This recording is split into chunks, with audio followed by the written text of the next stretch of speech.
Hey everybody, welcome back to Bookish Days. I'm Brad, your Sunday, and this week's topic is bookish tags, and it's basically where we just choose any tag that we want and we do it. And today I'm going to be doing a tag that was tagged back in the summer, I think, and I was actually tagged by our Saturday, which is Allie, and Allie, I'm really sorry, I know I'm horrible. This is the sickness/illness book tag. I'm just going to go ahead and get started. This tag, if you don't know, just basically you pick a book for a disease or symptom that it gives you. First one is diabetes, a book that was too sweet. I couldn't find anything for that disease, so I'm sorry.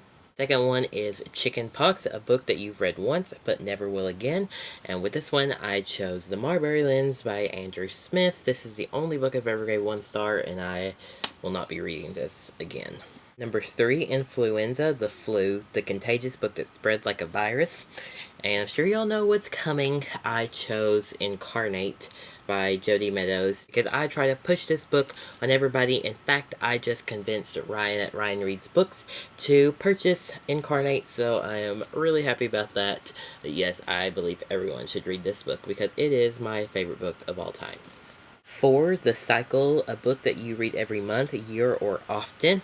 And I don't reread books. In fact, the only book I've ever reread is Sisters Red by Jackson Pierce. So instead, I chose a book that's been on my mind lately that I would really like to reread again, and that is The Raven Boys by Maggie Stiefvater. I've just been in the mood to read this again, so I bet I will maybe read this again here soon.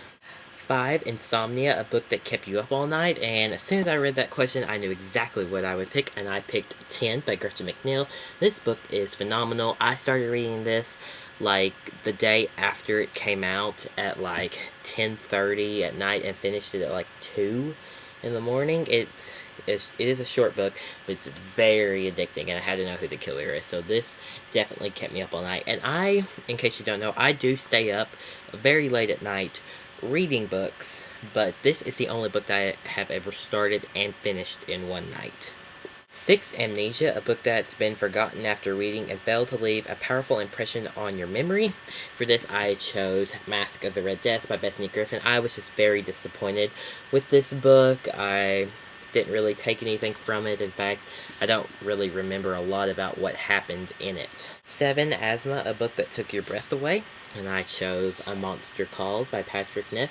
Again, this is a very tiny book, but it packs a lot of powerful and, thinking about stuff in it. And this is a great book if you haven't already read it. 8, Malnutrition, a book that lacked food for thought, contained no meaningful content or powerful life lessons. And for this, I chose Bumped by Megan McCafferty. Really, this is a silly book.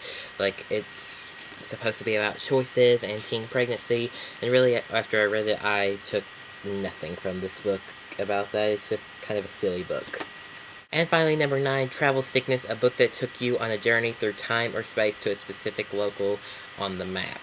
And mine doesn't go through time or space, or into outer space or anything like that.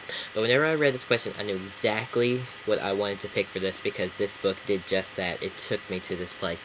And I chose Out of the Easy by Ruta Sepetys. This is set in the 1950s in the French Quarter of Louisiana. And whenever I was reading this, I honestly felt the atmosphere of Louisiana.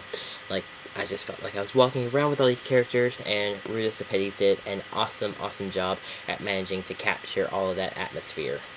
Alright guys, so that's all for me this week here on Bookish Days. If you want to do this tag, if you haven't already done it, I tagged you. I'll see you all next week.